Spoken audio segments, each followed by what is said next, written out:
Imaginez des médecins si petits qu'ils pourraient voyager dans vos veines. Science-fiction ou réalité?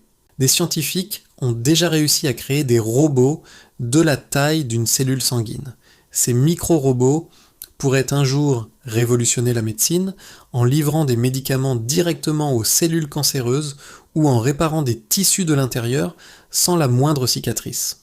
Cette technologie, c'est la nanotechnologie médicale. On parle de machines des milliers de fois plus petites qu'un cheveu. Des équipes de chercheurs partout dans le monde travaillent sur des prototypes fascinants. Par exemple, des micro-robots en forme de spirale qui peuvent nager dans le liquide de l'œil pour traiter des maladies comme la dégénérescence maculaire. D'autres sont conçus pour se décomposer naturellement dans le corps une fois leur mission accomplie. On a même vu des expériences où des nuées de ces nanodrones détruisent des caillots sanguins responsables d'AVC, le tout en quelques minutes. C'est un peu comme avoir une équipe chirurgicale miniature à l'intérieur de soi. Les promesses sont incroyables. Des traitements plus précis, moins invasifs, une guérison accélérée. Fini les lourdes chimiothérapies qui affectent tout le corps. Fini les grandes cicatrices post-opératoires.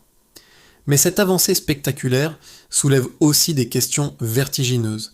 Qui contrôlera ces machines une fois qu'elles seront dans notre corps? Pourrait-on les pirater?